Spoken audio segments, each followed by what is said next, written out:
Hello friends, welcome to my channel. आज की जो आपकी क्लास है वो है आपकी बिहार के लिए, जो बिहार में आपके जितने भी एग्जाम होते हैं उसके लिए है। ये आपकी क्लास सामान्य अध्ययन एवं ज्ञान अध्यावार सॉल्व पेपर्स की है। इसमें आपके सभी प्रीवियस ईयर क्वेश्चन हैं जो पिछली परीक्षाओं में पूछे हुए हैं। और बिहार में आपके बीपीएससी, बीएसएससी और बीपीएसएससी ये आपके पेपर कंडक्ट कराती हैं। और इन एग्जाम में जो आपके क्वेश्चन अभी तक पूछे हुए हैं 2025 तक, वो आपके सभी क्वेश्चन हैं। चलिए शुरू करते हैं आज की अपनी क्लास। सबसे पहले आप हमारे चैनल को सब्सक्राइब कर लीजिए। इसमें आपकी एक क्लास हो चुकी है जिसमें आपका पाषाण काल और आपकी सिंधु सभ्यता टॉपिक कंप्लीट हो गए। आज जो आपका टॉपिक है सबसे पहले वो है आपकी वैदिक सभ्यता। चलिए शुरू करते हैं आज की अपनी क्लास। तीसरा चैप्टर है वैदिक सभ्यता। तीसरा जो टॉपिक है वो है वैदिक सभ्यता। सबसे पहले क्वेश्चन है कि निम्नलिखित में से कौन एक ऋग्वैदिक युग से संबंधित नहीं है? गार्गी, घोषा, अपाला और विश्ववारा। तो गार्गी नहीं है। गार्गी का संबंध ऋग्वैदिक युग से नहीं है क्योंकि यह उत्तर वैदिक काल की प्रसिद्ध महिला दार्शनिक थी, जबकि घोषा, अपाला और विश्ववारा ऋग्वैदिक काल की विद्वान महिलाएं थी जिन्होंने ऋग्वैदिक की कुछ ऋचाओं की रचना की है। तो ए ऑप्शन करेक्ट है। ये आपका 71वीं बीपीएससी प्री में 2025 में पूछा हुआ क्वेश्चन है। नेक्स्ट क्वेश्चन है, पुरुषार्थ कितने हैं? 2, 4, 6, 16। तो पुरुषार्थ 4 होते हैं। धर्म, अर्थ, काम तथा मोक्ष। हिंदू धर्म में मनुष्य के जीवन को आध्यात्मिक, भौतिक और नैतिक रूप से उन्नति करने हेतु पुरुषार्थ की आवश्यकता पर बल दिया गया है। तो बी ऑप्शन करेक्ट है। नेक्स्ट क्वेश्चन है, प्राचीनतम वेद कौन सा है? ऋग्वेद, यजुर्वेद, ऋग्वेद, सामवेद, अथर्ववेद। तो ऋग्वेद आपका सबसे पुराना वेद है और इसमें कुल 10 मंडल, 1028 सूक्त तथा 10,580 ऋचाएं हैं। ऋग्वेद का तीसरा मंडल सूर्य देवता को समर्पित है। इसी में गायत्री मंत्र का उल्लेख किया गया है। 9वां मंडल सोम का उल्लेख मिलता है। ऋग्वेद के 2 ब्राह्मण ग्रंथ हैं, ऐतरेय तथा कौशिकी। ऋग्वेद के मंत्रों का उच्चारण करने वाले ऋषि को होत्र या होता कहा जाता है। तो आपका इसमें जो ऑप्शन सही है वो बी ऑप्शन करेक्ट है, ऋग्वेद। नेक्स्ट क्वेश्चन है, गायत्री मंत्र किस पुस्तक में मिलता है? उपनिषद, भगवत गीता, ऋग्वेद, यजुर्वेद। तो ऋग्वेद में मिलता है, C option correct. Next question है, ऋग्वेद में यज्ञ हेतु कितने प्रकार के पुरोहितों ऋत्विज का वर्णन मिलता है? तो वो आपके 7 मिलता है, डी ऑप्शन करेक्ट है। 7 कौन से हैं? तो वो आपके अध्वर्यु, होता, ब्रह्मा, आग्नित, पोता, नैंटा और प्रशास्ता है। नेक्स्ट क्वेश्चन है, वेद कितने प्रकार के होते हैं? तो वेद 4 प्रकार के होते हैं। वेदों की संख्या 4 है, ऋग्वेद, यजुर्वेद, सामवेद और अथर्ववेद। ऋग्वेद में होत्र वर्ग के पुरोहित यज्ञ कुंड में अग्नि का आह्वान कर वेद मंत्रों द्वारा देवताओं की स्तुति करते थे। सामवेद उद्गाता साम का गायन करते थे। ऋग्वेद अथर्ववेद याज्ञिक कर्मकांड का वर्णन। अर्थवेद के पुरोहितों को ब्रह्मा कहा जाता है। यह वशीकरण, भूत प्रेत, जादू टोना आदि से संबंधित था। ऋग्वेद, सामवेद और यजुर्वेद इन तीनों वेदों को संयुक्त रूप से वेद त्री कहा जाता है। आपका डी ऑप्शन करेक्ट है। नेक्स्ट क्वेश्चन है, नेक्स्ट है कि त्रयी का अप्राय है। तो त्रयी का अप्राय 3 वेदों से होता है। नेक्स्ट है, निम्न में से कौन सी नदी का सप्त सैंधव में समाविष्ट नहीं थी? झेलम, चिनाब, रावी और साबरमती। तो साबरमती नहीं थी। ऋग्वैदिक काल के सप्त सैंधव नदियों में साबरमती नहीं शामिल थी। इस काल में नदियों की संख्या लगभग 25 बताई गई। ऋग्वैदिक काल की प्रमुख नदियां सिंधु, सतलज, रावी, झेलम, चिनाब, ब्यास तथा सरस्वती आदि थी। प्रसिद्ध 10 राजाओं का युद्ध परशुड़ी यानी रावी नदी के तट पर लड़ा गया था। तो आपका डी ऑप्शन करेक्ट है, साबरमती। नेक्स्ट क्वेश्चन है, प्रसिद्ध 10 राजाओं का युद्ध किस नदी के तट पर लड़ा गया था? तो वो रावी थी यानी परशुड़ी। तो वो आपकी परशुड़ी थी यानी रावी थी, डी ऑप्शन करेक्ट है। ऋग्वेद संहिता का नवा मंडल पूर्णतः किसको समर्पित है? तो नवा मंडल है वो सोम और स्पे पर नामांकित देवता को समर्पित है। डी ऑप्शन आपका करेक्ट है। नेक्स्ट क्वेश्चन है, बोगज कोई का महत्व इसीलिए है कि वहां जो अभिलेख प्राप्त हुए हैं उनमें वैदिक देवी या देवताओं का वर्णन मिलता है। एशिया माइनर में बोगज कोई नामक स्थान पर लगभग ईसा पूर्व 1400 का संधि पत्र अभिलेख मिला है। इसमें इंद्र, मित्र, वरुण और नाशत्य आदि वैदिक देवताओं के नाम दिए गए हैं। आपका इसमें ए ऑप्शन करेक्ट है। नेक्स्ट क्वेश्चन है, किस काल में अछूत की अवधारणा स्पष्ट रूप से उद्धत हुई है? ऋग्वैदिक काल, उत्तर वैदिक, उत्तर गुप्त काल और धर्मशास्त्रों के समय।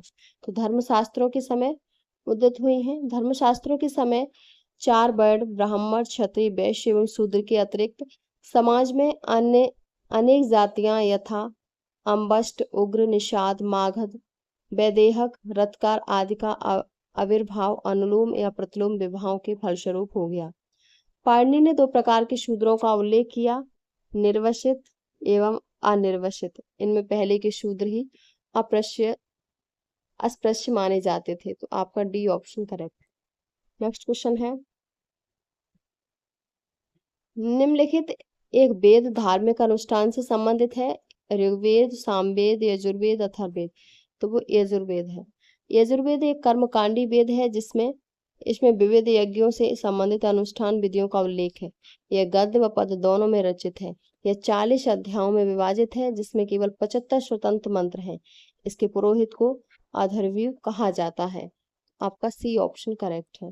नेक्स्ट क्वेश्चन है, निम्नलिखित में से कौन वैदिक देवता नहीं था? इंद्र, वरुण, कार्तिकेय और रुद्र। तो कार्तिकेय नहीं था।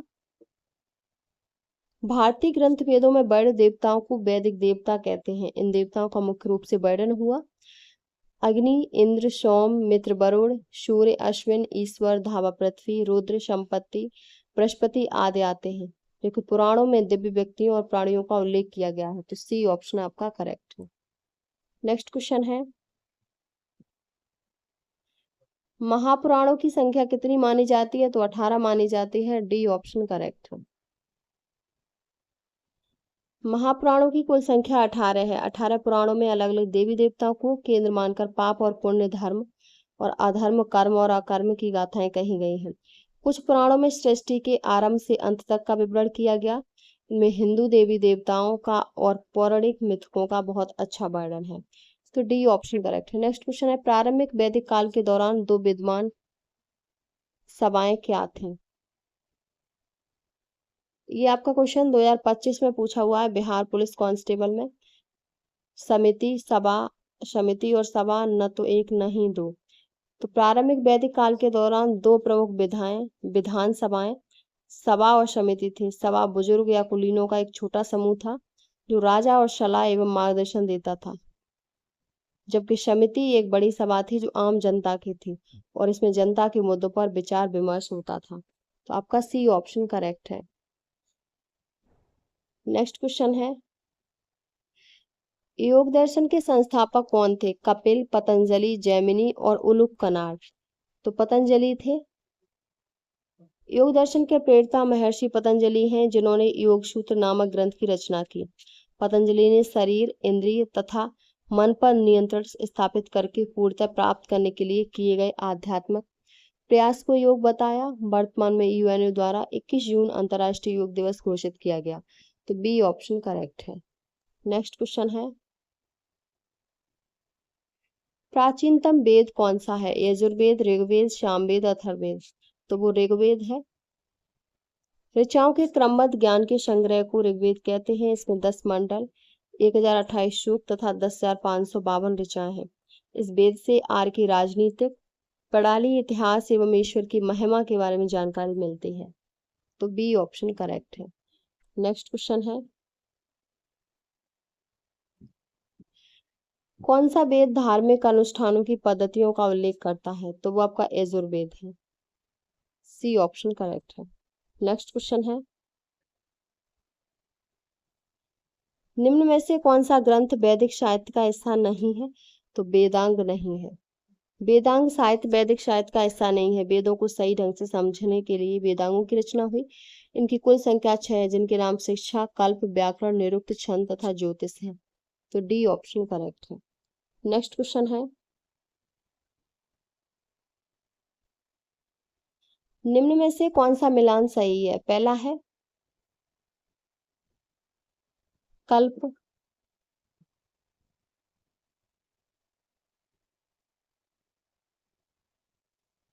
तो शिक्षा वेद मंत्रों का उच्चारण करने की विधि का वर्णन है। कल्प में यज्ञ संबंधी नियम है। व्याकरण में प्रत्यय स्वर शब्द का बोध होना। निरुक्त में शब्दों का अर्थ। ज्योतिष में काल का ज्ञान और छंद में वैदिक मंत्रों का पाठ। नेक्स्ट क्वेश्चन है, गायत्री मंत्र की रचना किसने की? तो ये विश्वामित्र ने की। आपका इसमें A option correct. Next question है, संग्रहित का अर्थ होता है? तो कोषाध्यक्ष होता है, संग्रहित कोषाध्यक्ष होता है। कोषाध्यक्ष किसी संगठन के खजाने की रखवाली करता था। और भागदूत कर संग्राहक अधिकारी होता है। उत्तर वैदिक काल में उच्च पदाधिकारियों को रत्नी कहा जाता था। सत्य ब्राह्मणों में 12 रत्नियों की सूची मिलती है।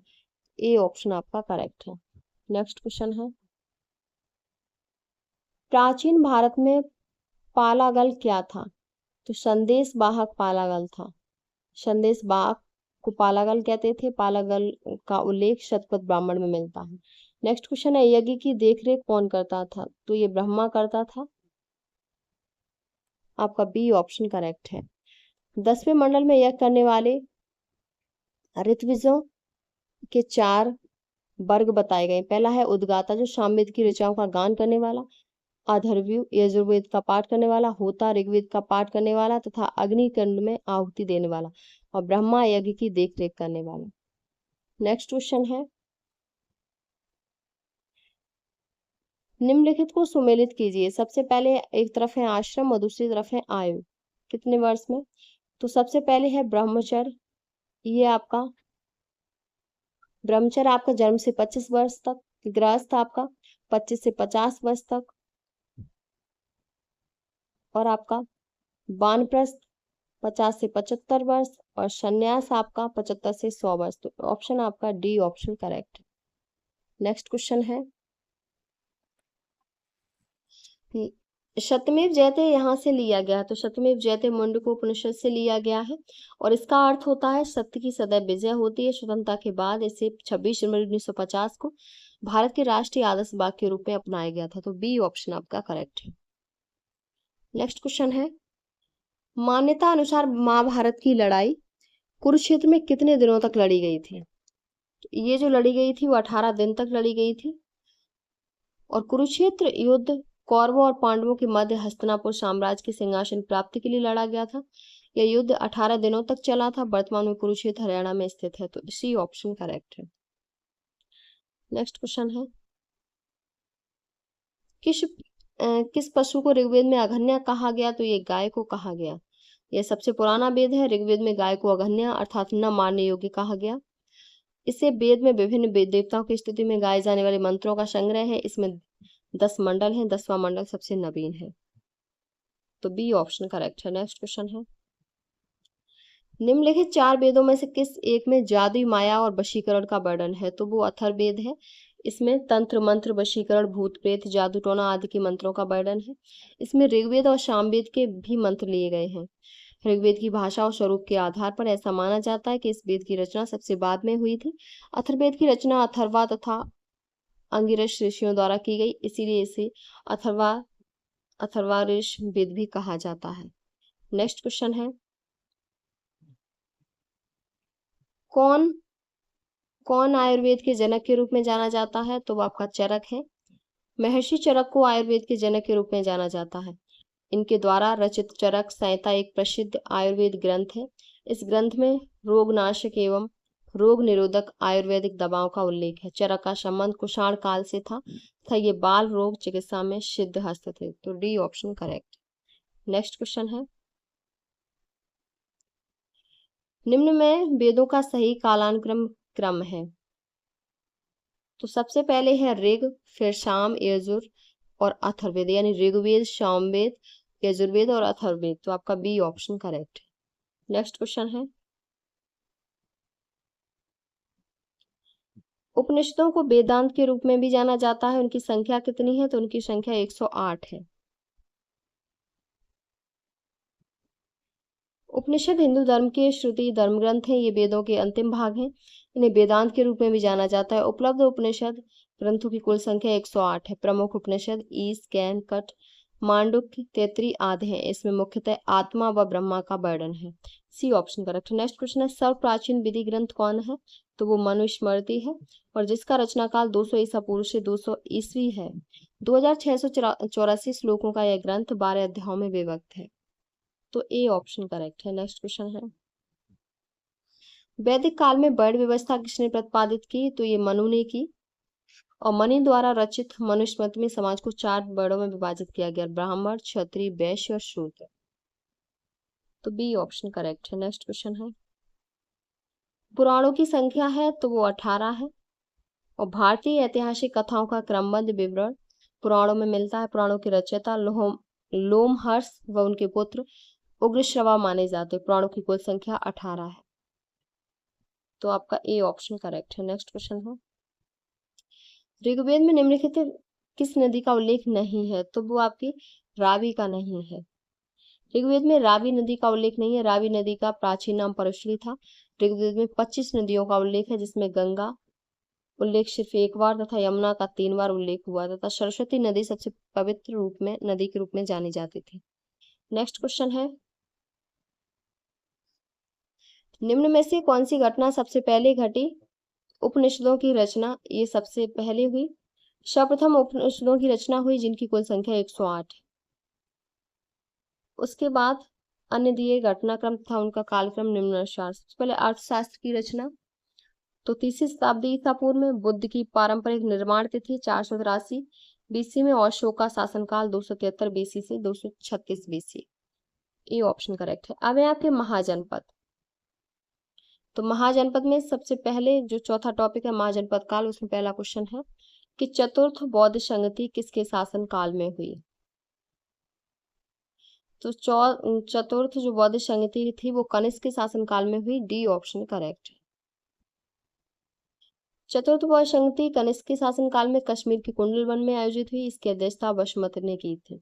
सबसे पहले प्रथम बौद्ध संगति जिसका समय था 483 ईसा पूर्व और ये राजगृह में हुई और इसके अध्यक्ष महाकश्यप और शासनकाल अजातशत्रु के शासनकाल में। दूसरी 383 ईसा पूर्व में वैशाली में और इसके अध्यक्ष सर्वकामी और ये कालाशोक के शासनकाल में हुई। तीसरी तृतीय बौद्ध संगति 247 ईसा पूर्व पाटलिपुत्र में और मोगली पुत्रतिश और ये अशोक के शासनकाल में। और चौथी हुई थी वो प्रथम शताब्दी में कुंडलवन कश्मीर में और इसके अध्यक्ष वसुमित्र अश्वघोष इसके उपाध्यक्ष थे। अध्यक्ष वसुमित्र और उपाध्यक्ष अश्वघोष और शासनकाल कनिष्क के शासनकाल में हुई। चतुर्बौद्ध संगति के बाद बौद्ध धर्म दो शाखाओं हीनयान और महायान में विभाजित हो गया। आपका डी ऑप्शन करेक्ट है, कनिष्क। नेक्स्ट क्वेश्चन है, द्वितीय नगरीकरण के में किस धातु का प्रमुख योगदान था? सोना, चांदी, ताम्र या लोहा? तो लोहा का था। ईसा पूर्व 6वीं शताब्दी में गंगा, यमुना, दोआब एवं बिहार के आसपास के क्षेत्रों में नगरीकरण के लिए आवश्यक कुछ प्रमुख तत्वों जैसे शासक वर्ग का उदय, धर्म का प्रचलन, मुद्रा का प्रचलन, लेखन कला का ज्ञान आदि तत्वों का प्रचलन दिखाई पड़ता है। इसलिए इस काल को भारत की द्वितीय नगरी क्रांति कहा जाता है। द्वितीय नगरीकरण में लोहे का सबसे पुराना प्रमुख योगदान था। तो डी ऑप्शन करेक्ट है। नेक्स्ट क्वेश्चन है, महावंश के अनुसार बिंबिसार किस आयु में सिंहासन पर बैठा था? तो 15 वर्ष की आयु में सिंहासन पर बैठा 544 ईसा पूर्व में और इसने अंगराज को जीतकर अपने साम्राज्य में मिलाया तथा अवंती से मैत्रीपूर्ण संबंध स्थापित किए। तो ए ऑप्शन आपका करेक्ट है। नेक्स्ट क्वेश्चन है, कौशल एवं मगध के मध्य संघर्ष का प्रारंभ किसके समय हुआ था? ये जो हुआ वो आपका अजातशत्रु के समय हुआ और उसने अंग, लिच्छवी, बज्जी, कौशल तथा काशी जनपदों को अपने राज्य में मिलाकर एक विस्तृत साम्राज्य की स्थापना की। अजातशत्रु ने विजय व विस्तार की नीति का पालन किया। तो डी ऑप्शन आपका करेक्ट है। नेक्स्ट क्वेश्चन है, मगध शासक बिंबिसार का चिकित्सक कौन था? तो वो जीवक था। जीवक नामक चिकित्सक बिंबिसार के दरबार में रहता था। हरेक वंश के शासक बिंबिसार ने गिरिब्रज को अपनी राजधानी बनाकर मगध साम्राज्य की स्थापना की। बिंबिसार हरेक वंश का प्रथम शक्तिशाली शासक था। आगे चलकर इस वंश के शासक उदयन ने अपनी राजधानी पाटलिपुत्र में स्थापित की। तो सी ऑप्शन आपका करेक्ट है। नेक्स्ट क्वेश्चन है, पाटलिपुत्र किस राजवंश की राजधानी थी? तो ये मगध की। छठी शताब्दी ईसा पूर्व में बिंबिसार किस पर राज करता था? तो बिंबिसार ने मगध पर राज करता था। बी ऑप्शन करेक्ट है। नेक्स्ट क्वेश्चन है, किसने सोचा था कि प्रथम बौद्धवादी काउंसिल राजगृह में ही होना चाहिए? तो अजातशत्रु ने। महात्मा बुद्ध की मृत्यु के पश्चात मगध शासक अजातशत्रु ने अपनी राजधानी राजगृह में प्रथम बौद्ध संगति का आयोजन 483 ईसा पूर्व में किया, जिसकी अध्यक्षता महाकश्यप ने की। तो डी ऑप्शन करेक्ट है। नेक्स्ट क्वेश्चन है, किस शासक ने सुंदर नगर पाटलिपुत्र की स्थापना की? अजातशत्रु, बिंबिसार, बिंदुसार, उदयन। उपरोक्त में से कोई नहीं। तो उदयन ने। हर्यक वंश के महान शासक उदयन ने गंगा व सोन नदी के संगम पर पाटलिपुत्र नगर की स्थापना करके उसे अपनी राजधानी बनाई। डी ऑप्शन करेक्ट है। नेक्स्ट क्वेश्चन है,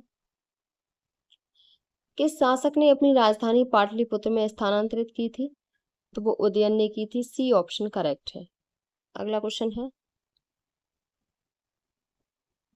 अवंती राज्य की राजधानी थी, तो वो आपकी उज्जैन थी, और इसके दो भाग थे। प्रथम उत्तरी अवंती जिसकी राजधानी उज्जैन थी, तथा द्वितीय दक्षिणी अवंती जिसकी राजधानी महिष्मती थी। उज्जैनी की पहचान मध्य प्रदेश के आधुनिक उज्जैन नगर से की जाती है। यहाँ का प्रमुख शासक चंड प्रद्योत था। तो ऑप्शन सी ऑप्शन करेक्ट है। नेक्स्ट क्वेश्चन है, चंड प्रद्योत कहाँ का राजा था? तो ये अवंती का राजा था। अगला क्वेश्चन है, छठी शताब्दी ईसा पूर्व में निम्नलिखित में से कौन सा एक गणतंत्र था? अंग, चेदी, मल्ल, वत्स। तो वो आपका मल्ल था। छठी शताब्दी ईसा पूर्व भारत के 16 महाजनपदों में मल्ल एक महाजनपद था। मल्ल महाजनपद उत्तर प्रदेश के देवरिया जिले में स्थित था। इसके दो भाग थे, एक राजधानी गंडक नदी के किनारे स्थित थी और कुशीनगर दूसरे की पाबा थी। 16 महाजनपदों का उल्लेख अंगुत्तर निकाय एवं भगवती सूत्र में मिलता है। 16 महाजनपद इस प्रकार है, काशी, कौशल, अंग, चेदी, वत्स, कुरु, पांचाल, मत्स्य, सूरसेन, अश्मक, अवंती, गांधार, कंबोज, बज्जी, मल्ल, मगध थे। मल्ल राज्य एक गणतंत्र राज्य था। इसके अंतर्गत कुशीनारा व पाबा के मल्ल आते थे। तो इसमें सी ऑप्शन करेक्ट है। नेक्स्ट क्वेश्चन है, अजातशत्रु के वंश का नाम क्या था? तो वंश का नाम हर्यक वंश था। अजातशत्रु हर्यक वंश के संस्थापक बिंबिसार का पुत्र था। अजातशत्रु ने अपने पिता की हत्या कर मगध की सत्ता हस्तगत की थी। पिता की हत्या करने के कारण उसे पितृहंता कहा गया। तो बी ऑप्शन करेक्ट है। नेक्स्ट क्वेश्चन है, विश्व का पहला गणतंत्र वैशाली में किसके द्वारा स्थापित किया गया? तो लिच्छवी के द्वारा स्थापित किया गया, और वैशाली बुद्ध काल का सबसे बड़ा तथा शक्तिशाली गणराज्य था। लिच्छवी बज्जी संघ में सर्वप्रथम थे। तो आपका इसमें डी ऑप्शन करेक्ट है। नेक्स्ट क्वेश्चन है, 16 महाजनपदों की सूची उपलब्ध है, तो वो अंगुत्तर निकाय में उपलब्ध है। और 16 महाजनपद में अश्मक या अस्सक महाजनपद जिसकी राजधानी पोटन थी, जो दक्षिण भारत में अवस्थित मात्र एक महाजनपद है। इन महाजनपदों में मगध सबसे शक्तिशाली महाजनपद था। तो बी ऑप्शन आपका करेक्ट है। नेक्स्ट क्वेश्चन है, प्रथम मगध साम्राज्य का उत्कर्ष किस शताब्दी में हुआ था? तो ईसा पूर्व 6वीं शताब्दी में हुआ था, और इस साम्राज्य की महत्ता का वास्तविक संस्थापक राजा बिंबिसार था। वह हर्यक वंश से संबंधित था। ये क्वेश्चन आपके सभी पूछे हुए हैं कहीं ना कहीं किसी परीक्षाओं में, बिहार की में। नेक्स्ट क्वेश्चन है, निम्नलिखित में से कौन प्राचीनतम राजवंश है? तो नंद है। नंद वंश भारत का प्राचीनतम राजवंश है। नंद वंश मगध का लगभग 344 ईसा पूर्व से 324 ईसा पूर्व के बीच का शासक वंश था। 344 ईसा पूर्व में नंद वंश की स्थापना महापद्मानंद ने की। पुराणों में महापद्मानंद की शूरदा गर्भोद्भव कहा गया है। पाली ग्रंथ महाबोधि वंश से इसे उग्रसेन कहा गया है। तो बी ऑप्शन करेक्ट है। नेक्स्ट क्वेश्चन है, अंग जनपद की राजधानी थी, तो वो चंपा थी। 16 महाजनपदों में अंग महाजनपद का महत्वपूर्ण स्थान जिसकी राजधानी चंपा थी। बिंबिसार अंग राज्य को जीतकर उसे मगध में मिलाया और अपने पुत्र अजातशत्रु को वहां का शासक नियुक्त किया। वर्तमान भागलपुर एवं मुंगेर जिले अंग महाजनपद के अंतर्गत आते हैं। तो आपका ए ऑप्शन करेक्ट है, चंपा। नेक्स्ट क्वेश्चन है, वत्स का राज्य स्थित था। तो वत्स जो राज्य थे वो इलाहाबाद के आसपास का जो क्षेत्र है वो वत्स का राज्य था। वत्स महाजनपद वर्तमान प्रयागराज के क्षेत्र में स्थित था। इसकी राजधानी कौशाम्बी थी। बुद्ध काल में यह पौरव वंश का शासन था, जिसका प्रसिद्ध राजा उदयन था। उदयन का प्रेम संबंध अवंती की राजकुमारी वासवदत्ता से था। उदयन को प्रसिद्ध बौद्ध भिक्षु पिंडोला ने बौद्ध मत में दीक्षित किया था। कौशाम्बी प्रसिद्ध व्यापारिक नगर भी था। कौशाम्बी से उदयन का विशाल राजप्रसाद प्राप्त हुआ। नेक्स्ट क्वेश्चन है, प्राचीन भारत में द्वितीय नगरीकरण से संबंधित क्षेत्र था, तो वो गांगेय मैदान था। प्राचीन भारत में द्वितीय नगरीकरण से संबंधित क्षेत्र गांगेय मैदान। द्वितीय नगरीकरण का उद्भव महाजनपदों के आविर्भाव के साथ प्रारंभ होता है तथा मगध साम्राज्य की स्थापना में अपने चरमोत्कर्ष पर पहुंच जाता है। समुन्नत खाद्य उत्पादन अर्थव्यवस्था मध्य गंगा की जलोढ़ मिट्टी पर सबसे पहले फैलती हुई दिखाई देती है, जिससे न केवल उत्पादकों बल्कि शिल्प एवं व्यापार बाड़े क्षेत्र से जुड़े लोगों का भरण पोषण संभव हुआ। तो B option correct. Next question है, प्राचीन मगध राज्य की प्रथम राजधानी कौन सा शहर था? ये क्वेश्चन आपका 2011, 2004, 5, 2020, 2023, 2020 और 12 इतने बार आपका पूछा हुआ। बिहार दरोगा, बिहार पुलिस कांस्टेबल और आपका बीपीएससी 53, 47, 66 इतने बार पूछा हुआ है। तो प्राचीन मध्य राज्य की प्रथम राजधानी कौन सा शहर था? तो वो राजगीर था। प्राचीन मगध की प्रथम राजधानी राजगीर थी। बाद में मगध का एक प्रमुख शहर पाटलिपुत्र मगध की राजधानी बनी। पाटलिपुत्र वर्तमान में पटना को कहा जाता है। बिंबिसार को मगध का वास्तविक संस्थापक माना जाता है। यह हर्यक वंश की प्रथम शासक था तथा बुद्ध के समकालीन थी। आपका सी ऑप्शन करेक्ट है। नेक्स्ट क्वेश्चन है,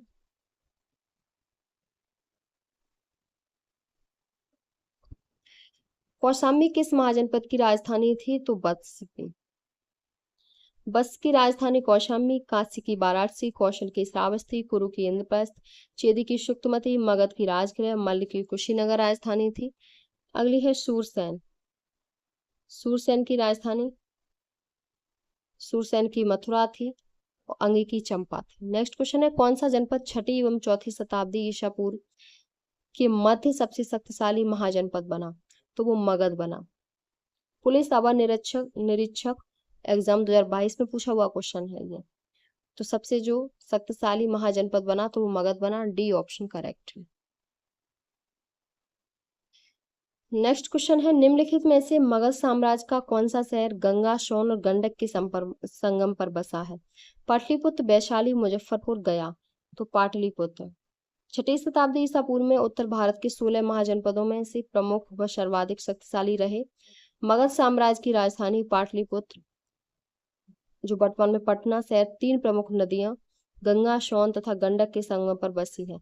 हर्यक वंश के शासक उदयन ने मगध साम्राज्य की राजधानी को राजगृह से स्थानांतरित कर पाटलिपुत्र बनाया था। 250 ईसा पूर्व तृतीय बौद्ध संधि का आयोजन भी अशोक के कार्यकाल व मोगली पुत्र तिष की अध्यक्षता में यहीं पर हुई थी। आपका इसमें ए ऑप्शन करेक्ट है। नेक्स्ट क्वेश्चन है, अवंती की राजधानी थी, तो अवंती की जो राजधानी थी वो आपकी उज्जैन थी। अवंतिका या अवंती प्राचीन समय में भारत के 16 महाजनपदों में से एक था। यह जनपद उत्तर एवं दक्षिण 2 भागों में विभक्त था। उत्तरी भाग की राजधानी उज्जैन तथा दक्षिणी भाग की राजधानी महेशमती थी। उस समय यहाँ चंद्रप्रभूत नामक राजा शासन कर रहा था। अवंतिका के अन्य प्राचीन नाम है उज्जैन, उज्जैनी, कनकश्रृंगा आदि। तो सी ऑप्शन आपका करेक्ट है। नेक्स्ट क्वेश्चन है, और आपका जो महाजनपद है इस टॉपिक का आपका लास्ट क्वेश्चन है कि निम्न में से कौन सा मिलान सही है? तो सबसे पहले है अंग की जो राजधानी थी वो आपकी चंपा थी। काशी की वाराणसी थी, कौशल की श्रावस्ती थी और वत्स की कौशाम्बी थी। तो इसमें जो ऑप्शन सही है वो आपका बी ऑप्शन करेक्ट है।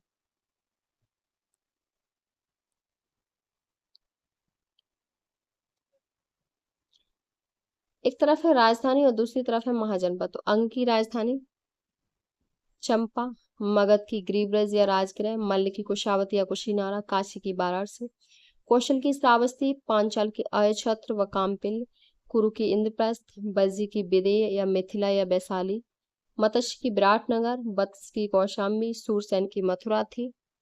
नेक्स्ट है चेदी की शुक्तमती, अश्म की पोटन या पोटली, अवंती की उज्जैन एवं महेशमती, गांधार की तक्षशिला या पुष्कलावती और कम्बोज की हाटक या राजपुर थी। तो ये आपकी महाजनपद और उनकी राजधानियां थी। ये आपका टॉपिक कंप्लीट होता है। नेक्स्ट आपका जो टॉपिक रहेगा वो धार्मिक आंदोलन से रहेगा। पांचवा, पहला पाषाण काल, सिंधु सभ्यता, वैदिक सभ्यता और महाजनपद, ये 4 टॉपिक आपके कंप्लीट हो गए। अगला धार्मिक आंदोलन रहेगा नेक्स्ट क्लास में। ये क्लास आपके बिहार के सभी एग्जाम के लिए इंपॉर्टेंट है। बिहार सामान्य अध्ययन की है और इसमें आपके प्रीवियस ईयर क्वेश्चन है जो पिछली परीक्षाओं में पूछे हुए हैं कहीं ना कहीं।